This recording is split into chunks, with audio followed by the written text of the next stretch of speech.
Saudara sekalian, hari ini kita akan memasuki khotbah yang ke-6 dari seri 2 Korintus dan minggu depan kita akan mengakhiri seri ini. Kita akan membaca satu ayat dari pasal yang ke-10. 2 Korintus pasal yang ke-10. Hanya satu ayat, kita akan merenungkan tentang identitas Kristus di dalam ayat ini. Mari kita buka bersama-sama dari 2 Korintus pasal ke-10, hanya ayat yang pertama saja. 2 Korintus pasal ke-10 hanya ayat yang pertama saja. Kalau sudah ketemu, mari kita buka suara membaca bersama-sama ayat ini. 2 Korintus 10 ayat 1. 1, 2, 3. Aku, Paulus, seorang yang tidak berani bila berhadapan muka dengan kamu, tetapi berani bila berjauhan. Aku memperingatkan kamu demi Kristus yang lemah lembut dan ramah. Kristus yang lemah lembut dan ramah. Heran ya, kita belum pernah baca kalimat seperti ini di seluruh Alkitab. Tuhan Yesus dibilang lemah lembut dan ramah. Kita akan renungkan satu bagian demi satu bagian dari 3 bagian khotbah pada hari ini. Saudara sekalian, Kristus lemah lembut. Bahasa Yunani dari lemah lembut adalah praus atau praos. Dan di sini dipakai praus. Artinya apa? Praus itu. Artinya apa? Kita mau melihat dulu sebelum saya akan masuk kepada contoh-contoh kehidupan Tuhan Yesus. Kita akan mulai dulu dengan pengertian-pengertian yang diberitahu oleh para ahli mengenai istilah lemah lembut yang dipakai di dalam bahasa Yunani praus atau prautetos. Saudara sekalian, David Garland mengatakan, saudara, praus itu saudara satu kebajikan yang tampak di dalam slow to anger, lambat marah, willing to accommodate, berniat untuk menampung, ada hati luas untuk menampung, capable of showing pity, berkemampuan untuk menunjukkan belas kasihan. Kalau kita membaca pengertian Garland, tampak saudara sekalian, ada satu pengertian pengontrolan diri, pengontrolan perasaan, mengontrol supaya saudara tidak meledak. Bukan, saudara, orang lemah lembut itu bukan orang lemah lunglai tidak bisa apa-apa, pasrah. Saudara sekalian, orang yang lemas ya sudah, bukan. Lemah lembut itu dia mempunyai power tetapi dia menahan diri. Oswald Sanders mengatakan seperti kuda yang begitu besar kekuatannya, tetapi dia menahan diri. Itu adalah lemah lembut. Slow to anger. Dia bukan tidak bisa marah, dia bisa marah. Nanti kita akan lihat dalam contoh kehidupan Tuhan Yesus. Saudara sekalian, Murray Harris, ahli yang lain mengatakan, saudara, orang lemah lembut itu saudara ada suatu penundukan diri yang sabar. Penundukan diri yang sabar. Orang yang lemah lembut itu saudara adalah orang yang tidak mau tengkar, tidak mau ribut. Bukan dia tidak bisa marah, bukan dia tidak bisa ribut, tetapi dia menghindari keributan, dia menghindari kemarahan. Mari kita buka bagian pertama, saudara. Lukas 2, kita melihat kesaksian Tuhan Yesus. Saya akan mengajak saudara sekalian di dalam beberapa bagian untuk melihat kesaksian Tuhan Yesus. Bagaimana Tuhan Yesus itu lemah lembut sejak dia masih kecil. Lukas 2 ayat 46 dan 47. Sesudah 3 hari, Lukas 2 46-47, sesudah 3 hari mereka menemukan dia dalam bait Allah, ia sedang duduk di tengah-tengah alim ulama sambil mendengarkan mereka dan mengajukan pertanyaan-pertanyaan kepada mereka. Dan semua orang yang mendengar dia sangat heran akan kecerdasannya dan segala jawab yang diberikannya. Ayat 49, jawabnya kepada mereka, mengapa kamu mencari aku? Tidakkah kamu tahu bahwa aku harus berada di dalam rumah Bapakku? Saudara sekalian, pertama-tama kita harus menyadari dari ayat ini, saudara, Tuhan Yesus umur 12 tahun pergi ke bait Allah, duduk mendengarkan alim ulama. Mendengarkan alim ulama. Meskipun dia adalah Allah yang maha tahu, meskipun dia adalah nabi di atas segala nabi, meskipun dia adalah firman Allah itu sendiri, dia Allah yang maha tahu. Saudara kita kalau baca ayat ini, saudara kita suka lewat, kita suka langsung loncat ke ayat 47. Dia cerdas, Mereka heran akan kecerdasannya dan segala jawab yang diberikannya. Memang itu betul, saudara. Kita mesti bilang sama saudara kita dari gereja-gereja yang lain yang suka memisahkan antara iman dan akal budi. Orang beriman berarti buang akal, orang berakal berarti nggak pakai iman. Kita mesti beritahu sama dia, Tuhan Yesus cerdas. Dia nggak boleh lupa. Ini yang firman Tuhan yang bilang. Tuhan Yesus cerdas. Saudara, Tuhan Yesus adalah Allah Maha Tahu, dia tahu semua, tetapi dia duduk di situ dan mendengar alim ulama. Bayangkan saudara, dia mendengarkan mereka. Sebagai Allah, dia adalah Allah Maha Tahu. Tetapi sebagai manusia, saudara, dia memasuki proses, saudara, untuk belajar. Lemah lembut di dalam hal apa, saudara? Belajar. Saya sebut ini sebagai kelemah lembutan Tuhan Yesus di sekolah. Saya sebut ini sebagai kelemah lembutan Tuhan Yesus di mana? Di sekolah, saudara. Dia mendengar, saudara. Dia Maha Tahu. Coba saya bayangkan, saudara ya. Kalau saudara kita baru baca bukunya Abraham Kuyper 1, lalu saudara kita ketemu orang, saudara misalnya kita pergi wisata di mana saudara ketemu orang, kita nggak tahu dia orang yang sangat ahli dalam Kuyper. Dia sudah 40 tahun mempelajari Kuyper. Lalu kita jelaskan kepada dia, Kuyper itu ya pikirannya begini, dia diam-diam aja, dia senyum-senyum aja. Bapak pernah tahu Kuyper enggak? Ya pernah tahu sedikit ya, tapi sudah 40 tahun dia pelajari Kuyper, saudara.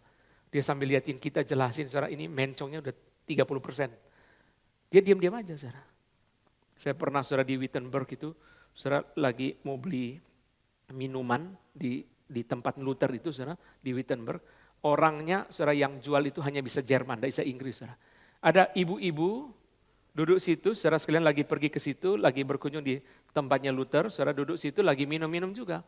Karena yang jual minuman tidak bisa bahasa Inggris, maka saudara ibu itu membantu saya, dia kasih tahu, what do you want to buy? Lalu saya bilang beli minum apa, dan dia ngomong pakai bahasa Jerman. Setelah itu baru saya tahu, itu Profesor Susan Moore, ahli John Owen dari Edinburgh University. Wah, saya cari di internet baru tahu, ternyata dia orang yang sangat hebat mengenai John Owen. Saudara. Saya ngomong-ngomong sama dia, wah baru saya tahu ini orang hebat. Jadi saudara kadang Tuhan Yesus itu secara begitu rendah hati, begitu lemah lembut, dia bisa langsung mengajar semua orang di situ, tapi dia dengan lemah lembut, dia sabar, dia mendengarkan mereka. Bagi saya Lukas tidak tahan, saudara, segera Lukas beritahu kita, dan semua orang yang mendengar dia sangat heran akan kecerdasannya. Karena Lukas tidak tahan seperti saudara membiarkan terus bicara kerendahan hati ke Tuhan Yesus, bicara kelemah lembutan Tuhan Yesus, dia segera masuk untuk beritahu kita, Tuhan Yesus memang luar biasa. Kelemah lembutan di mana saudara? Di sekolah. Jadi saudara sekalian guru bisa nggak sabar saudara sama murid. Itu kalau saudara di sini ada yang jadi guru, saudara belajar dari kelemah lembutan Tuhan Yesus. Sabar saudara. Sabar. Saudara, kelemah lembutan Tuhan Yesus bukan hanya tampak di sekolah, yang saya sebut sebagai kelemah lembutan di sekolah, tapi juga kelemah lembutan di rumah. Kenapa saudara? Karena di sini kita lihat saudara, 3 hari Tuhan Yesus berpisah dari Yusuf dan Maria, 3 hari. Dia buktikan dia tidak bersama orang tua tetap hidup. Food and security indicate his autonomy. Dia otonom. 3 hari, 3 malam, tidak bersama orang tua, tetap hidup. Alkitab tidak catat ya, Yesus makan dari mana? 3 hari, 3 malam. Saudara. Artinya apa saudara? Artinya apa? Dia mau mengatakan saudara sekalian, sebagai Allah, dia bisa hidup tanpa Yusuf dan Maria. Seandainya saudara umpama andai kata, waktu Yusuf dan Maria bertemu Tuhan Yesus, lalu Tuhan Yesus ngomong begini, ini tidak salah sama sekali, tidak berdosa. Yusuf, Maria, terima kasih ya. Mulai hari ini saya nggak panggil papa mama loh, kan Yusuf lu tahu sendirilah, kita nggak ada hubungan kan. Jadi gini, kalian berdua pulang ke Nazaret, saya nggak ikut. Di jalan jangan berantem, ingat loh nggak boleh berantem ya. Jalan baik-baik berdua, nanti kapan-kapan kalau mampir ke Yerusalem saya ajak makan domba bakar. Kalau Tuhan Yesus ngomong gitu boleh nggak? 100% boleh. Sebab Yesus berkata apa? Bukankah aku harus berada dalam rumah Bapakku? Mari kita lihat ayat 51. Lukas 2 ayat 51. Bagi saya ini luar biasa, saudara. Luar biasa. Lukas 2 ayat 51. Lalu ia pulang bersama-sama mereka ke Nazaret dan ia tetap hidup dalam asuhan mereka. Dan ibunya menyimpan semua perkara itu di dalam hatinya. Kalau Tuhan Yesus tidak mau ikut Yusuf dan Maria, dia sudah 3 hari hidup mandiri, itu pun boleh. Tapi Tuhan Yesus begitu rendah hati, begitu lemah lembut, saudara, dia mampu hidup sendiri tapi dia putuskan tetap hidup dalam asuhan mereka. Saya setiap kali baca ayat ini selalu pikir, saudara, anak remaja sama pemuda, spirit kos. Kuliahnya di Binus, saudara sekalian, kuliahnya di Trisakti, rumah di Meruya, mau kos. Saudara. Bayangkan ya, dekat begini mau kos. Sedikit-sedikit mau kos, sedikit-sedikit kepengen mandiri, saudara. Tuhan Yesus ini saudara 3 hari dia tidak makan, tidak bertemu papa mama tetap bisa hidup, saudara. Dia mau berkata, saya tidak usah Yusuf dan Maria, saya bisa hidup. Tapi dia dengan begitu rendah hati, saudara, dia tetap hidup dalam asuhan mereka. Berapa kata ini, saudara? Ia tetap hidup dalam asuhan mereka. 6 kata ini, saudara, begitu luar biasa. Inilah kelemah lembutan Tuhan Yesus. Saya tidak bisa membayangkan, saudara, anak-anak yang memaki orang tua, anak remaja yang memaki mamanya, saudara. Besok sampai di surga, saudara, ketemu Tuhan Yesus, disuruh push up sama Tuhan Yesus. Saudara, Tuhan Yesus begitu lemah lembut. Saudara, anak itu ya, tidak ada anak, saudara, coba dilepas sama orang tua di New York 3 hari. Tidak dikasih uang, bisa hidup gak dia? Mungkin jadi pengamen pun, saudara, mungkin sudah diculik orang atau bagaimana. Tuhan Yesus, saudara sekalian, 3 hari dia buktikan, umur 12. Tidak perlu papa mama, tidak perlu Yusuf dan Maria, dia bisa hidup. Tetapi saudara ketika dia pulang, saudara, bagi saya, saudara, inilah kelemah lembutan di rumah. Dan inilah, saudara, adalah bentuk Tuhan Yesus menjalankan hukum yang kelima. Hormatilah ayah ibumu. Di mana Yesus jalankan hukum Taurat, hukum kelima? Di seluruh Injil, Yesus menjalankan hukum hormati orang tua itu di sini. Kita belum pernah ketemu, saudara, di seluruh Injil, Tuhan Yesus itu menghormati orang tua. Di sini. Nanti di belakang saudara akan bertemu dengan kalimat-kalimat saudara yang seolah-olah Tuhan Yesus begitu tajam kepada Maria. Hai perempuan, apa urusanmu denganku? Pernikahan di Kana. Ketika Maria dan saudara-saudaranya datang mencari dia, Yesus berkata, saudaraku adalah mereka yang melakukan kehendak Allah. Seperti begitu tajam, bukan Yesus tajam, bukan. Karena memang saudara dia Allah. Tapi harus ada Lukas pasal kedua untuk memberitahu kita kelemah lembutan Tuhan Yesus di rumah. Dia lemah lembut, dia bisa, tapi dia tetap dengan rendah hati, saudara, tetap hormat. Ya. Saya membayangkan, saudara, kalau lihat pendeta Stephen Tong itu, begitu saudara dipakai Tuhan khotbah sudah internasional, saudara, masih mau saudara di sekolah Alkitab di Malang, saudara 25 tahun, saudara, sabar. Itu saudara luar biasa. Sekarang hamba Tuhan saudara kepengen hebat sendiri. Kalau kita lihat Patong saudara tahan, terus di bawah pimpinan orang lain 25 tahun. Itu enggak gampang saudara. Tuhan Yesus begini saudara, dia tetap dalam asuhan mereka. Terjemahan Indonesia begitu bagus, ia tetap hidup dalam asuhan mereka. Tidak apa-apa, pulang, ikut. Ya. Saya nggak bisa membayangkan saudara nanti besok di dalam penghakiman terakhir ya, gimana Yusuf dan Maria menghadapi Tuhan Yesus ya. Gimana saudara, menghadapi raja di atas segala raja. Itu saudara, boleh nggak Yusuf cerita-cerita dulu waktu Tuhan Yesus masih kecil saudara. Sampai sungkan. Sekarang kalau ada orang saudara ya, punya anak umur 35 tahun jadi menteri saudara. Dia panggil nama atau panggil Pak? Kalau ada orang saudara punya anak umur 35, umur 40 jadi menteri. Oh di rumah panggil nama saudara. Tapi ajudan ikut terus kan, jadi panggil Pak apa panggil nama? Gimana ya? Saudara bisa membayangkan Yusuf dan Maria bertemu dengan Kristus. Saudara mungkin yang paling mereka kagum saudara itu adalah Tuhan Yesus begitu menghormati mereka, begitu rendah hati. Saya percaya saudara kita harus menghormati orang tua bukan hanya karena orang tua melahirkan kita. Tapi terutama ini saudara, karena Kristus Tuhan kita sendirinya menghormati orang tua dia. Yang sama sekali beda hubungannya dengan kita sama orang tua. Kita sama orang tua itu ada tanda kutip saudara jasanya sama kita. Yusuf dan Maria tidak ada jasa apapun. Tetapi tetap Tuhan menghormati. Mari kita pindah saudara kepada ayat yang luar biasa, Matius 11. Saudara sekalian ayat ini ayat-ayat yang biasa saudara tahu, tetapi saudara setiap kali kita memikirkannya lagi, kita kagum kepada firman yang hebat dari Tuhan. Mari kita buka Matius pasal ke-11, ayat 28 sampai 30. Kita sedang bicara mengenai kelemah lembutan Tuhan Yesus. Kesaksian kelemah lembutan Tuhan Yesus. Matius pasal ke-11 ayat 28 sampai 30. Marilah kepadaku semua yang letih lesu dan beban berat, aku akan memberi kelegaan kepadamu. Pikulah kuk yang kupasang dan belajarlah padaku, karena aku lemah lembut dan rendah hati, dan jiwamu akan mendapat ketenangan. Sebab kuk yang kupasang itu enak dan bebanku pun ringan.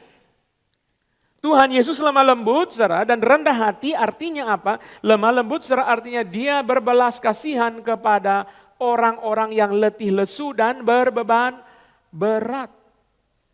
Nanti kita akan lihat dalam contoh-contoh yang lain, saudara, betapa Tuhan Yesus terhadap orang yang letih lesu dan berbeban berat itu tidak banyak cerewet, saudara. Kita itu, saudara, kadang-kadang tolong orang, saudara, sudah cerewet tidak tolong, itu paling kasihan, saudara. Sudah dicereweti, dinasehati, siraman rohani A sampai Z, saudara, habis itu tidak tolong, saudara. Lebih baik kita dari awal, saudara, tidak usah siraman rohani. Kadang kita itu bisa begitu, saudara, begini, saudara. Kenapa? Karena kita hidup dalam dunia yang berdosa, sehingga kita sudah terlalu apatis terhadap orang susah. Saudara, kalau lihat di Jakarta orang susah, saudara jadi pikir, dia susah betul-betul apa enggak? Apalagi setelah zaman media sosial ini, saudara, itu pengemis di Thailand, saudara sekalian, kakinya putus, duduk di situ, lalu dua cewek datang, saudara kasih cecak, begitu dibangun, saudara ternyata kakinya asli ada. Jadi kita kalau setelah nonton video gitu, saudara, kita setiap kali lihat pengemis, orang yang kakinya putus, saudara pikir, paling juga bohongan. Ya. Saudara jadi ragu-ragu, kita jadi apatis. Orang, saudara, lewat, ada orang buta, saudara. Ya. Lalu, saudara sekalian, karena ada orang buta duduk situ, saudara, dia buang koin ke dalam mangkok, tapi nggak masuk ke mangkok, saudara, koinnya lari. Sudah lari, diambil sama orang buta itu. Kok bisa tahu dia koinnya? Terus orang yang kasih itu mundur lagi. Bukan kamu ya yang biasa ngemis di sini? Orang buta yang di sini mana? Orang itu bilang, orang buta yang di sini lagi nonton layar tancap. Jadi saudara, kita jadi apatis. Oh, dia betul-betul buta apa enggak sih? Dia betul-betul itu memerlukan belas kasihan atau tidak? Tuhan Yesus lemah lembut itu berarti dia berbelas kasihan kepada orang yang letih lesu dan berbeban berat. Tuhan Yesus rendah hati berarti dia tidak menghina-hina orang yang letih lesu dan berbeban berat.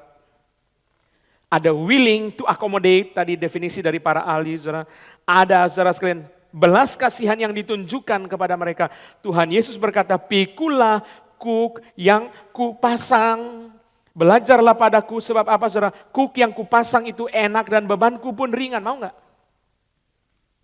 Orang yang menolak Injil bukan ekspresi kebebasan. Orang menolak Injil itu ekspresi kebodohan. Kita mesti kasihan sama dia. Dia enggak mau ya. Sekarang Tuhan Yesus beri kepada dia kuk. Kuk yang kupasang itu enak, bebanku pun ringan. Mau enggak? Enggak mau ya? Kamu pergi kepada dunia, dunia cekik kamu. Kamu pergi kepada dunia, dunia lebih kejam. Kamu pergi kepada setan, setan itu pembunuh manusia sejak semula. Kamu pergi kepada dosa-dosa mencekik kamu. Mau enggak beban yang kuberi kepadamu? Enggak mau. Enggak mau ikut Tuhan. Setiap kali saudara menginjili orang dan dia menolak Injil, saudara harus kasihan. Karena penolakan Injil bukan ekspresi kebebasan. Penolakan Injil adalah ekspresi kebodohan. Kita harus kasihan kepada dia. Yesus berkata apa? Pikulah kuk yang kupasang, belajarlah padaku. Sebab apa? Kuk yang kupasang itu enak, bebanku ringan. Mau enggak? Nanti saya akan kasih contoh, saudara. Mau enggak? Tuhan kasih yang enak. Tuhan kasih yang enak, saudara. Contoh yang paling jelas. Contoh yang paling jelas. Perkataan Tuhan Yesus ini ditujukan, dicatat di dalam Injil Matius. Dan secara konteks yang paling jelas dari perkataan Tuhan Yesus ini adalah, saudara, kalau kita melihat orang-orang Farisi. Saudara sekalian, orang Farisi meletakkan beban-beban religius, beban-beban agama kepada orang banyak. Dan beban-beban itu menindas mereka. Yesus berkata, bebanku ringan, kuk yang kupasang enak, you mau enggak? You enggak mau ikut orang Farisi? Orang Farisi akan memberi kepada kamu beban yang menekan, beban yang menindas, beban yang akan mencekik kamu. Betul enggak sih? Betul, saudara. Saya kasih contoh. Satu contoh yang saudara akan mengerti Kenapa orang Farisi itu saudara memberikan aturan-aturan yang sangat mencekik orang banyak. Dan kenapa saudara kalimat ini penting? Kalau kita lihat dari perspektif orang Farisi. Saudara sekalian, orang Farisi dan ahli Taurat menerjemahkan 10 hukum itu ke dalam 613 peraturan. Dan hanya hukum hari Sabat saja, ingat dan kuduskan hari Sabat. Janganlah engkau bekerja pada hari Sabat. Hanya perintah itu saja dibikin menjadi 39 aturan. Mana boleh, mana tidak boleh. Hari Sabat, tidak boleh apa, boleh apa. 39 peraturan. Saudara lihat contoh ini, saudara mengerti. Salah satu hal yang tidak boleh dilakukan pada hari Sabat adalah jangan memadamkan api sekalipun api menghanguskan rumah kamu. Lalu orang tanya, kalau mengancam nyawa gimana? Orang Farisi punya satu hukum namanya pikuah nefesh. Itu berarti saudara yang mengancam nyawa, kalau sudah mengancam nyawa, batal semua aturan agama. Kalau sudah mengancam nyawa, batal semua aturan agama. Jadi kalau ada bayi di dalam rumah yang kebakaran, matikan api. Aturan hukum Taurat batal. Tapi kalau tidak mengancam nyawa, rumah itu saudara, harus tidak boleh dipadamkan apinya sampai habis. Jadi contohnya gini saudara, orang punya kompor meledak. Sudah kompor meledak saudara, kalau ditutup pakai karung goni yang basah, apinya mati. Tapi karena tidak boleh matikan api, maka suami istri bawa anak semua keluar berdiri di depan rumah, mereka nonton rumahnya terbakar sampai habis. Setelah rumahnya terbakar, kiri kanannya terbakar semua sampai habis. Jangan padamkan api pada hari Sabat. Itu peraturannya. Saudara bisa ngerti orang Farisi punya, orang Yahudi punya perasaan. Ketika Yesus berkata, beban yang kuberi enak mau enggak? Kamu enggak mau, ayo kamu pergi ke agama lain. Kamu pergi kepada ajaran lain, kamu akan tahu berapa beratnya tuntutan-tuntutan yang diberikan supaya manusia itu beroleh keselamatan. Kita ini terlalu enak saudara. Kita punya dosa saudara semua ditanggung oleh Tuhan Yesus di kayu salib. Bayangkan saudara beban yang ku berikan kepadamu enak, ringan. Mau enggak? Kamu enggak mau, kamu akan ditindas oleh ajaran-ajaran yang sangat menyiksa. Contohnya ajaran orang Farisi. Rumah kebakaran kok enggak boleh padamkan api. Kita pikir saudara itu api masih kecil. Bawa karung goni basah tutup apinya selesai. Gampang. Tapi karena saudara tidak mengancam nyawa, karena semua orang sudah keluar di depan, saudara biarkan api itu menyala, membesar, bakar satu rumah, bakar kiri, bakar kanan, akhirnya satu kampung habis terbakar saudara. Karena tidak boleh padamkan api pada hari Sabat. Peraturan itu sangat menyiksa saudara. Tuhan Yesus penuh dengan cinta kasih, dengan lemah lembut saudara. Pikulah kuk yang kupasang, kuk itu enak, bebanku itu ringan. Bukan hanya bicara soal agama, saudara. Bicara soal dunia yang jahat ini, saudara pikir di dalam dunia, saudara pikir orang mengikut setan itu enak, saudara. Oh, orang bilang ikut setan nanti jadi kaya. Saudara, setan tidak pernah dagang rugi, dia kasih dulu kekayaan sebagai umpan, habis itu saudara dia siksa keluarganya habis-habisan. Banyak orang setelah sudah jalan baru tahu, baru menyesal. Saudara pergi ke dunia, ikut coba cara dunia, saudara pikir akan enak, engkau akan tersiksa, engkau akan terjerat. Kemarin di dalam khotbah doa pagi saudara saya bicara mengenai 3 kepahitan yang dialami oleh manusia, khususnya kita mendoakan orang-orang tua. Saudara salah satu kepahitan itu yang timbul karena perzinahan saudara. Di dalam Amsal ada satu kalimat berkata, orang itu terjerat oleh tali dosanya sendiri. Terjerat oleh tali dosanya sendiri. Saudara mau pergi ke dunia, saudara tidak mau ikut Tuhan silakan. Dunia akan mencekik kamu, dunia akan menyiksa kamu, dosa akan menghancurkan hidupmu. Setan adalah pembunuh sejak semula. Pergi ke agama-agama, tuntutannya sangat menyiksa, sangat berat. Tuhan Yesus beri kepada kita yang enak saudara. Yang enak saudara. The best possible living only in Jesus Christ. Tidak ada lain saudara. Yang paling enak, saudara bilang ikut Tuhan sulit ya. Saudara pergi ke dunia lebih sulit. Saudara pergi ke agama lain lebih sulit saudara. The best possible living only in Christ. Hanya di dalam Kristus. Itu firman Tuhan. Saudara pegang firman Tuhan itu. Pikulah kuk yang kupasang, jiwamu akan memperoleh ketenangan. Pikulah kuk yang kupasang, jiwamu akan memperoleh ketenangan. Itu firman Tuhan yang diberi kepada kita. Saudara sekalian, selain bicara soal tuntutan orang Farisi, saudara bicara mengenai kuk yang enak itu, saudara kita juga melihat Tuhan Yesus menolong begitu banyak orang di dalam beban hidup mereka. Mari kita buka Lukas 13. Lukas pasal yang ke-13. Saudara sekalian, Lukas 13 menceritakan kepada kita mengenai seorang perempuan yang telah dirasuk roh 18 tahun. Ayat 11.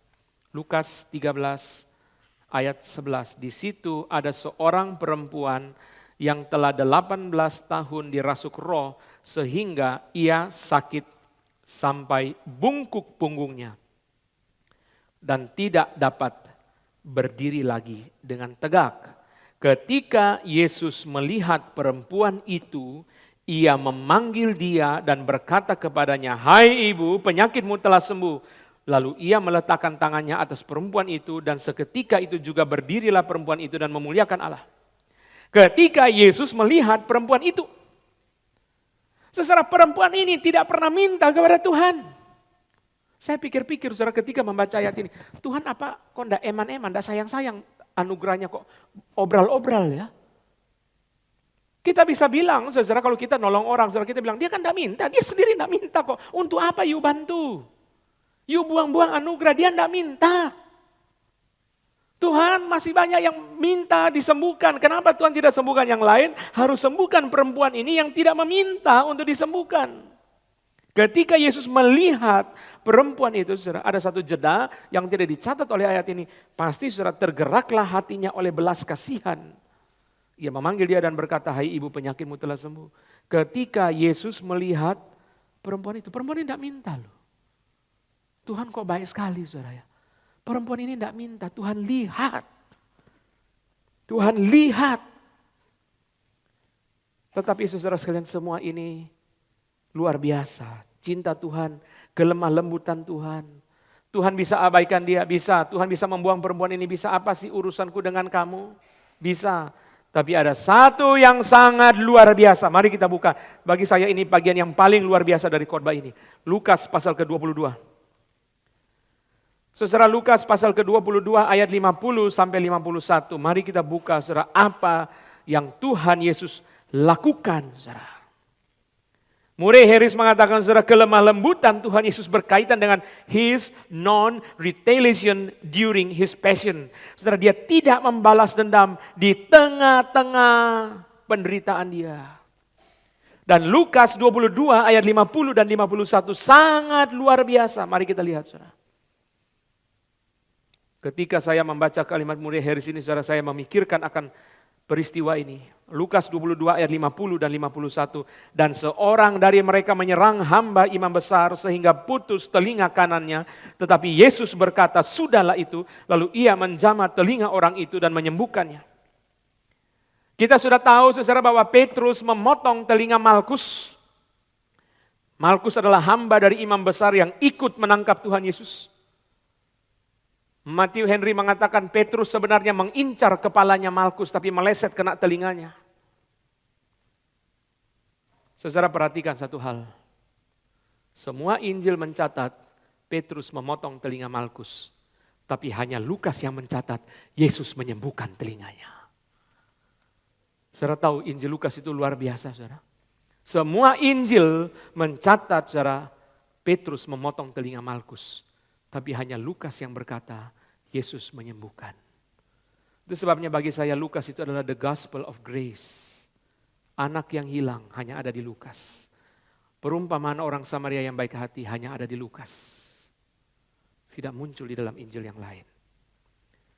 Saudara, apa yang luar biasa dari peristiwa ini? Saudara, yang luar biasa dari peristiwa ini, saudara sekalian adalah, saudara, Malkus itu datang untuk menangkap Tuhan Yesus.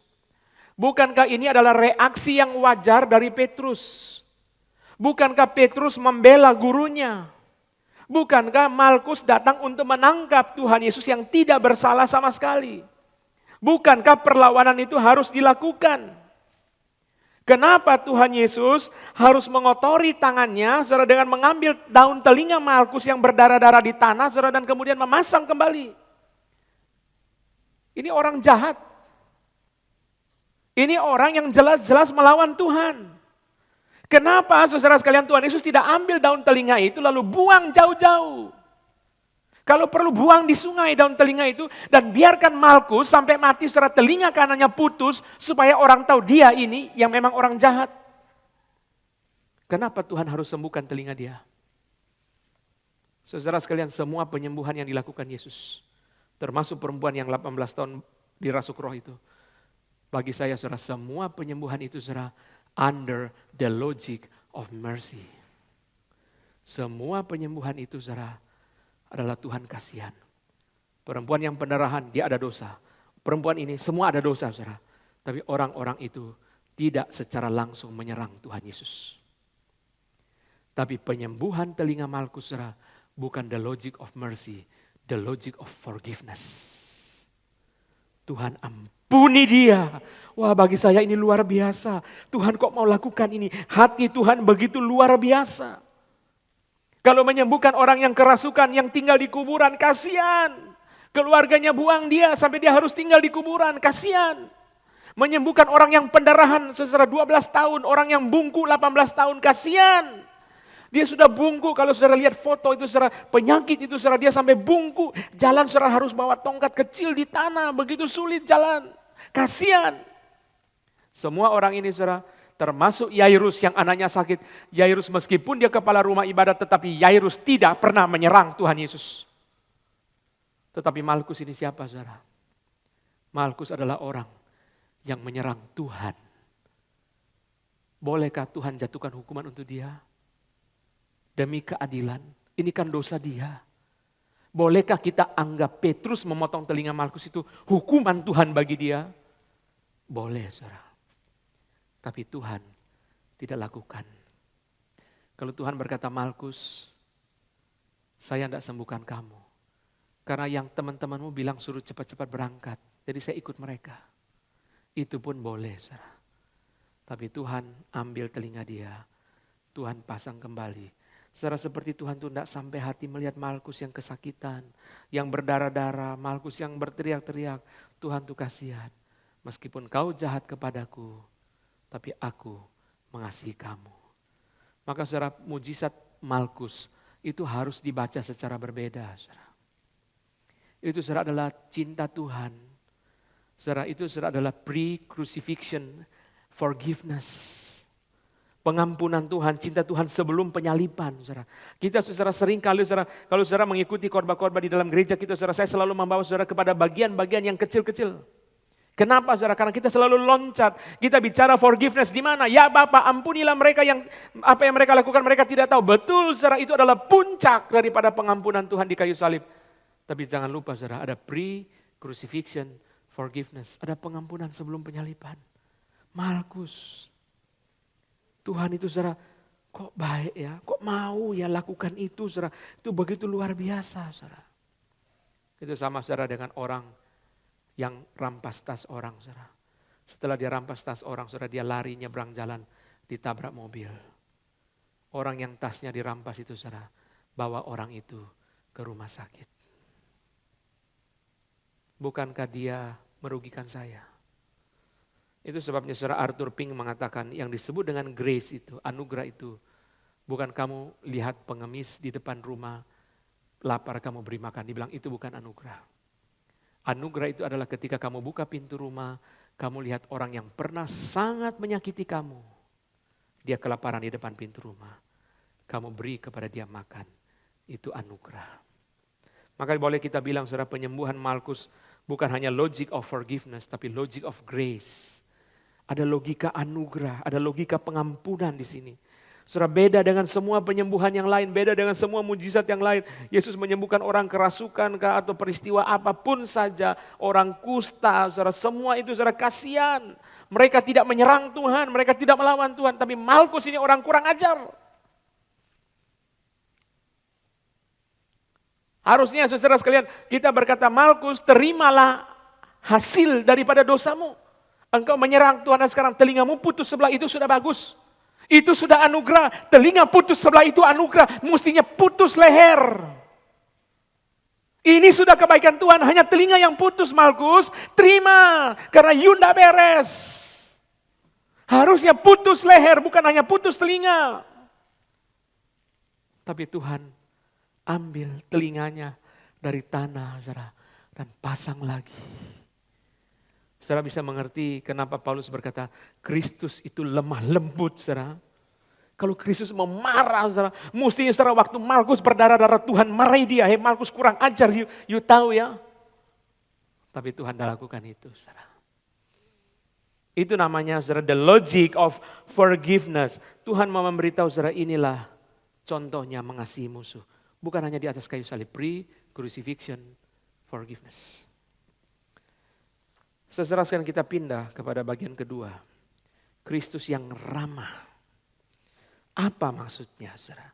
Saudara cari di dalam Alkitab bahasa Indonesia, di Injil tidak muncul kata ramah. Belum pernah kita baca ada kalimat Kristus ramah. Belum pernah, saudara. Ini hanya di Paulus bicara, Kristus ramah. Maksudnya apa, saudara?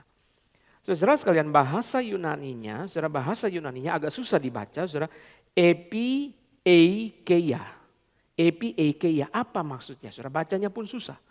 Epieikeia, epieikeia, bacanya susah. Saudara, saudara David Garland bilang begini, saudara. David Garland, it was regarded as an essential quality in judges since justice must go hand in hand with mercy. Hakim, saudara, hakim itu, saudara, ketika dia menjalankan keadilan, harus ada mercy-nya. Kenapa, saudara? Kalau tidak ada belas kasihan pada hakim, maka keadilan itu, saudara, akan dibumbui dengan kebencian.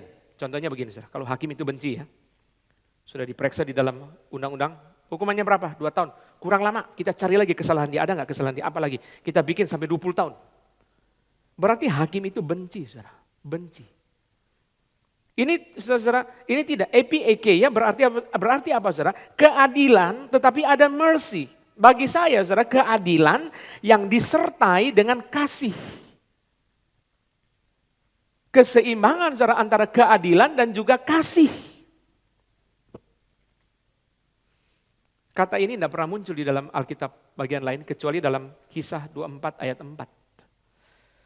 Saya tidak ajak saudara buka karena ini bukan ayat yang kita gali, saudara, tapi ini adalah referensi Kisah Rasul 24 ayat 4. Akan tetapi supaya jangan terlalu banyak menghabiskan waktumu, aku minta supaya engkau mendengarkan kami sebentar dengan kemurahan hatimu yang terkenal. Dengarkan kami sebentar. Ini saudara, orang Farisi, orang imam kepala membawa Paulus ke pengadilan Felix. Dan waktu mereka datang ke pengadilan Felix, ahli-ahli Taurat membawa pengacara. Pengacaranya namanya Tertulus. Saya agak terganggu nama ini, saudara. Karena Tertulus artinya yang paling tulus, saudara. Orang paling tidak tulus dia. Karena dia itu, saudara, membantu orang Farisi. Kalau dia tertulus, dia mestinya bantu Paulus. Saya baca ayat ini, nama ini saya geli juga kok. Tertulus ya. Mesti tertidak tulus ya.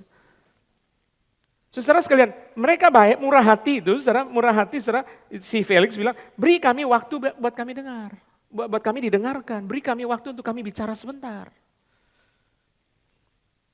Tuhan Yesus itu, saudara, disebut, kita tidak bilang ramah, Tuhan Yesus itu kita sebut sebagai kasih adil. Tuhan Yesus itu kasih dan adil dan kasih. Ada contohnya? Ada.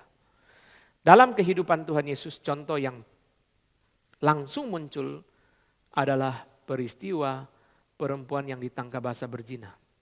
Di dalam Yohanes 8. Saudara. Perempuan itu tertangkap basah berzina dan orang-orang Farisi, ahli Taurat membawa dia ke tengah-tengah Tuhan Yesus. Dan mereka berkata, Musa dalam hukum Taurat memerintahkan kita untuk melempari perempuan-perempuan yang demikian. Apakah pendapatmu tentang hal itu?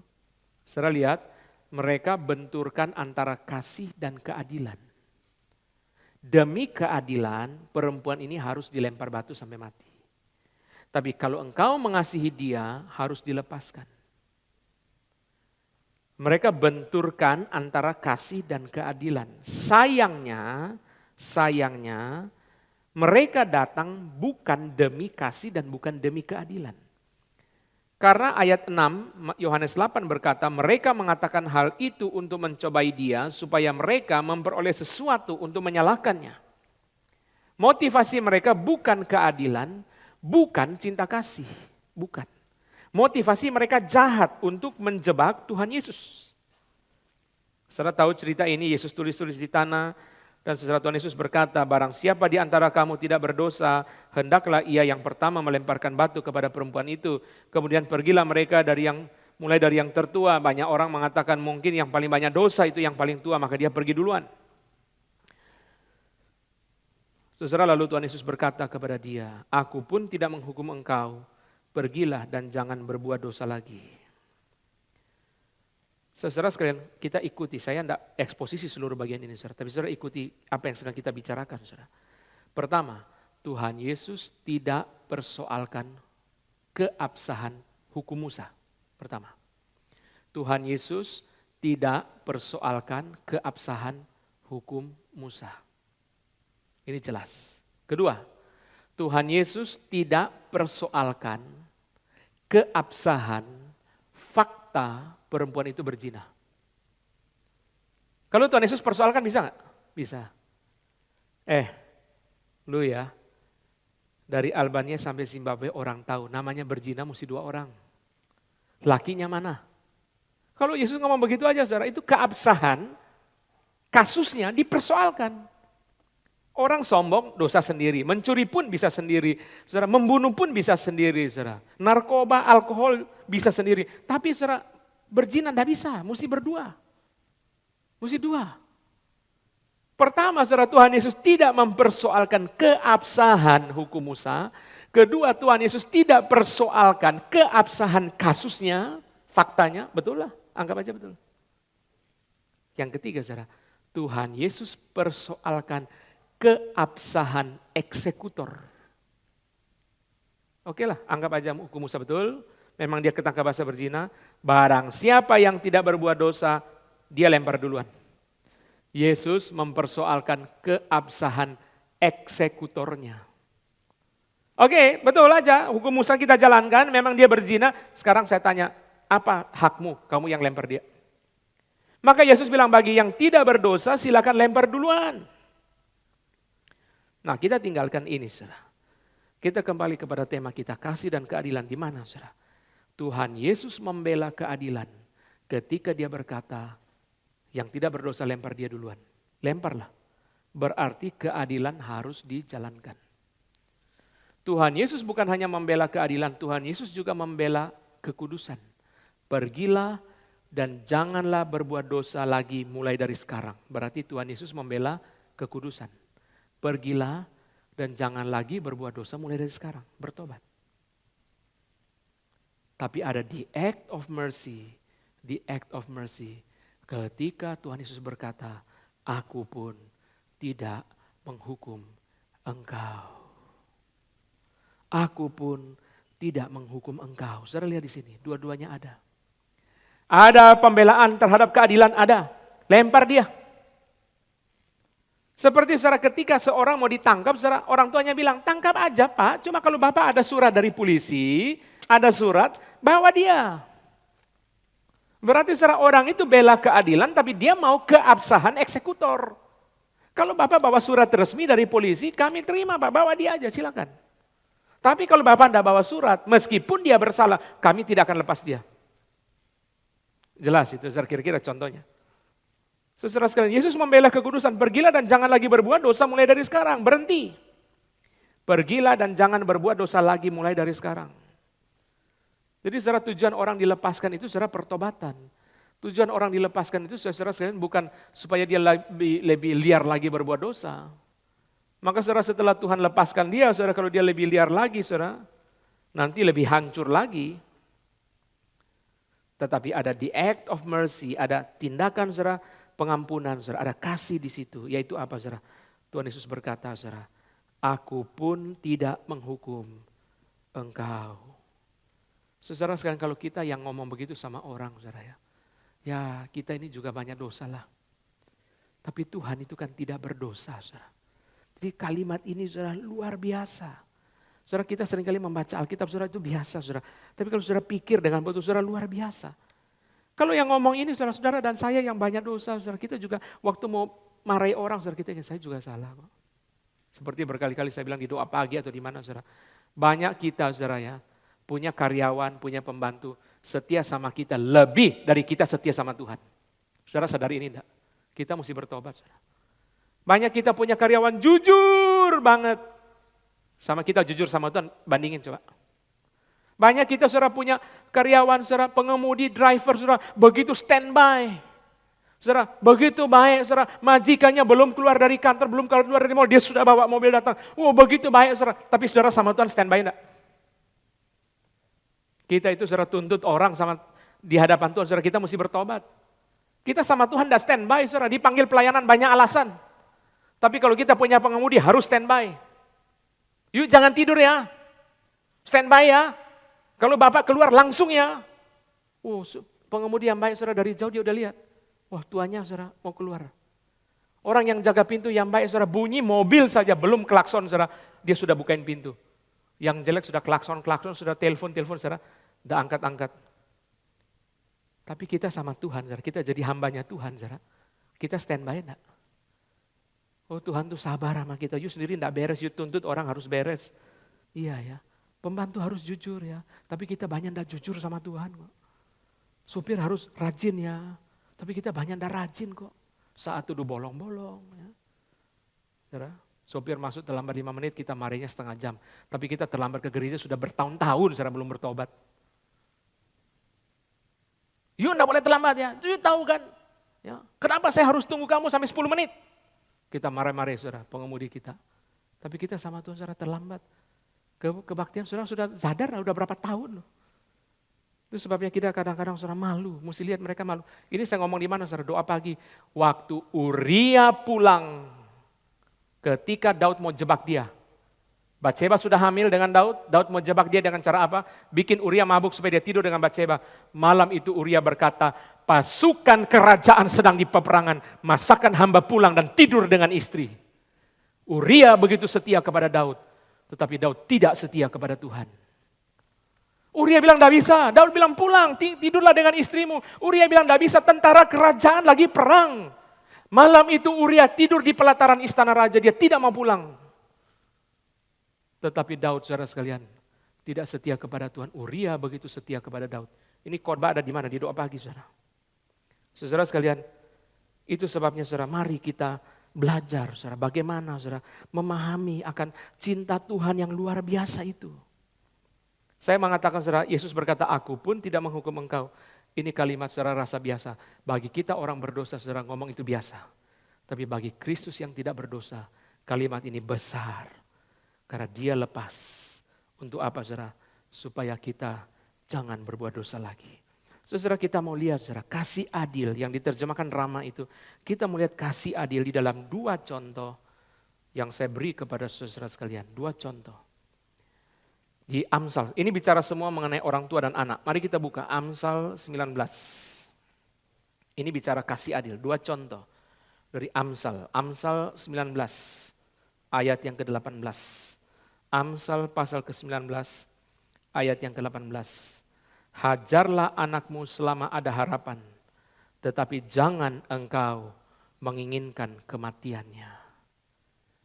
Saudara, saya pikir-pikir saudara ya, Tuhan ini terlalu baik sama kita. Kitab firman Tuhan yang mengajar kita hikmat untuk hidup, dikasihnya Amsal yang gampang kita ngerti.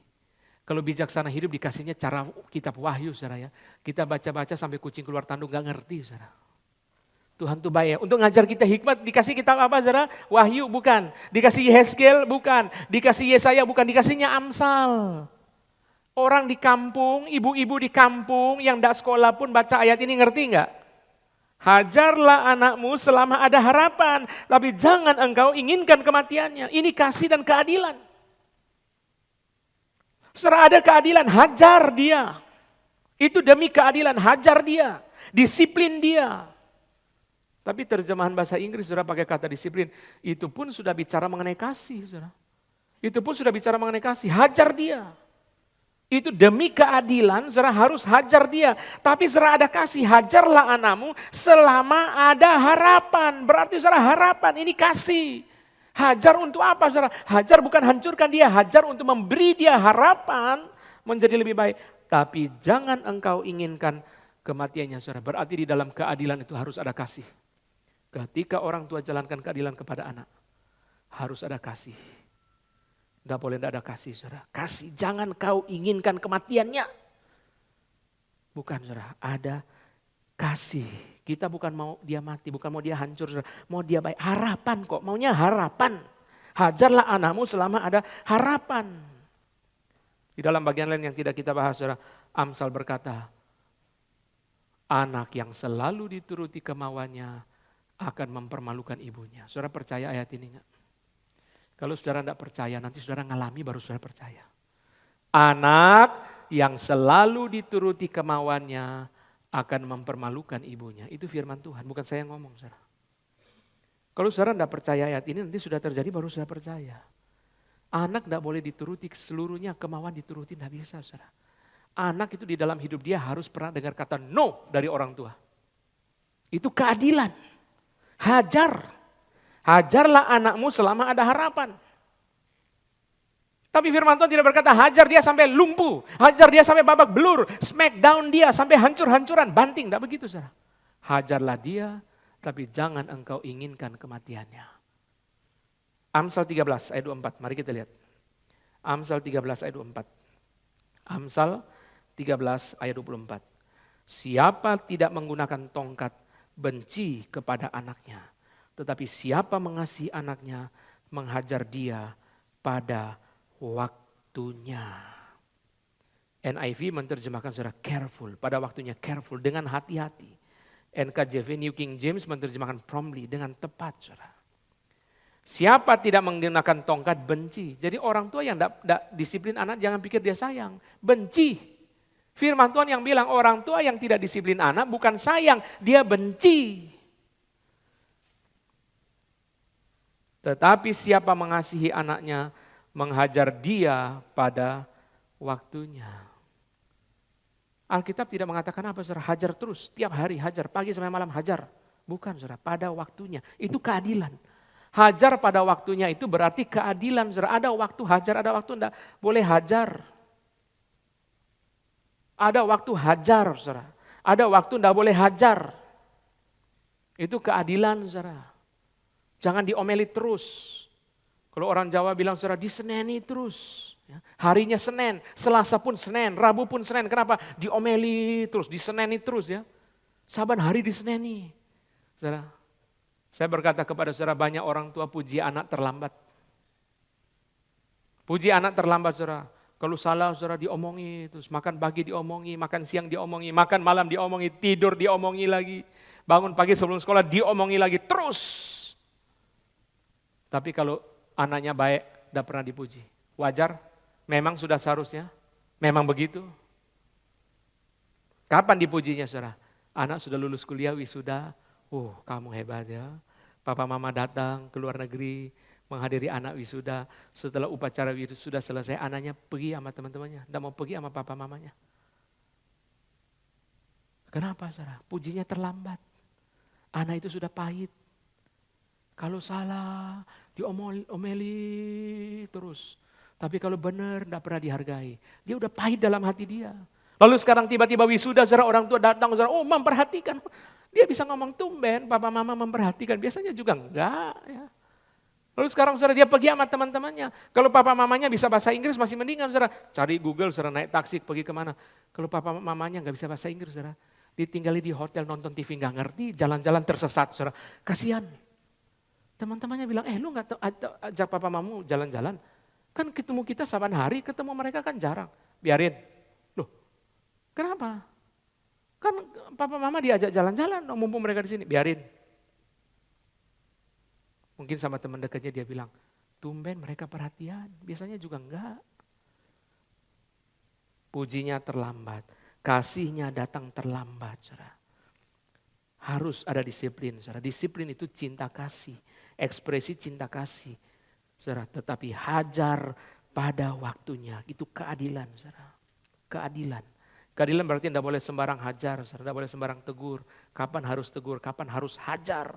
Itu ada bijaksana, ada aturan, saudara. Mari kita tutup, saudara, di bagian terakhir. Dengan kembali ke 2 Korintus 10 ayat 1 sampai 3. Kita mau kembali kemana, saudara? Mau kembali kepada Kristus lemah lembut dan kasih adil itu, apa maksudnya Paulus ngomong itu di dalam 2 Korintus 10. Kita mau kembali ke situ, saudara. Mari kita buka 2 Korintus 10. Kita mulai dengan ayat yang ke-10, saudara.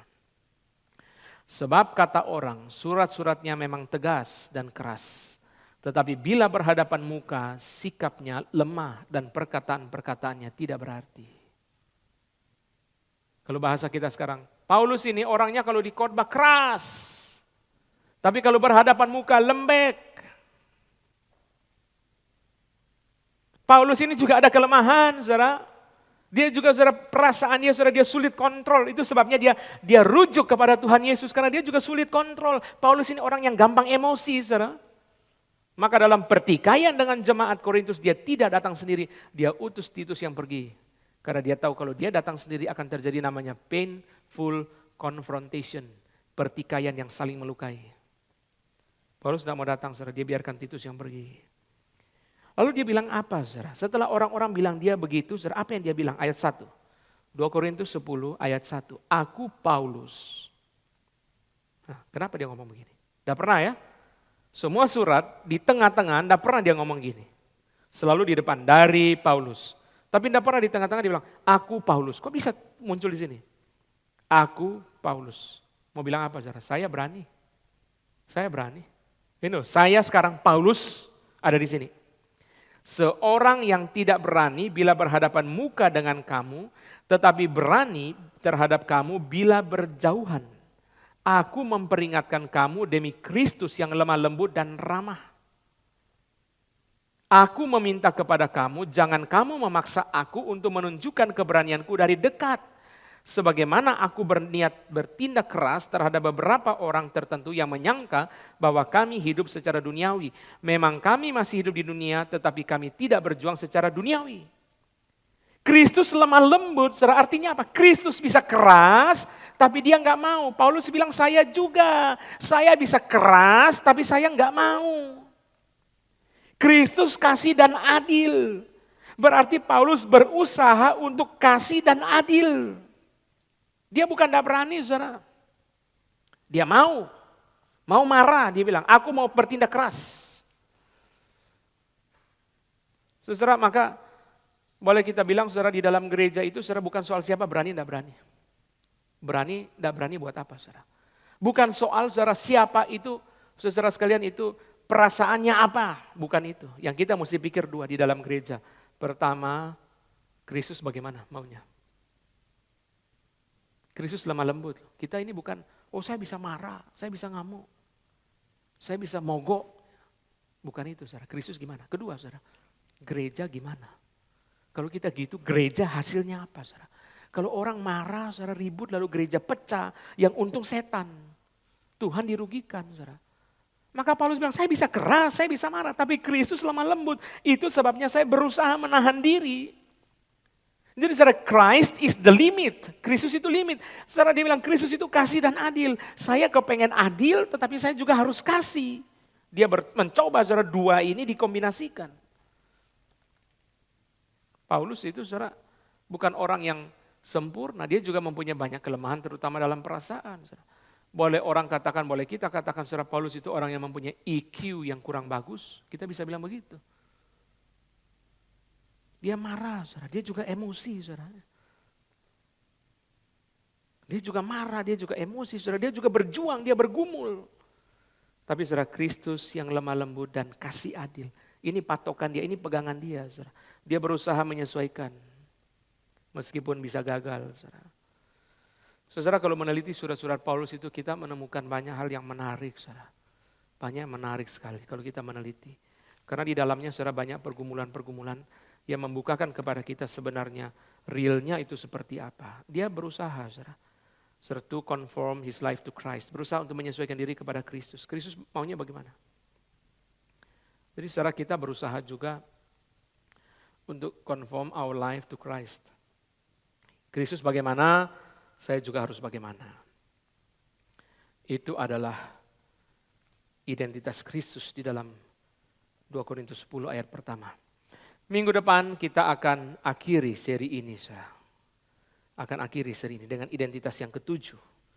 Saudara yang belum dengar bagian-bagian sebelumnya, saudara bisa dengar di YouTube, ada seluruhnya 6 dengan hari ini 6 khotbah. Mari kita bangkit berdiri, kita masuk ke dalam doa. Tuhan, kami bersyukur untuk firman dan firman. Kami berdoa ya Tuhan supaya firman membersihkan kami dan menggerakkan kami untuk taat. Supaya kami takluk dan kami taat ya Tuhan. Kami berdoa supaya ada kalimat-kalimat yang terus dibawa oleh Roh Kudus setelah kami pulang dari tempat ini. Dan kami akan diingatkan terus-menerus akan kalimat-kalimat Tuhan dari khotbah ini. Sehingga dalam hidup kami sehari-hari pun kami dikendalikan oleh Kristus sebagai limit bagi hidup kami. Dalam nama Tuhan Yesus kami berdoa. Amin.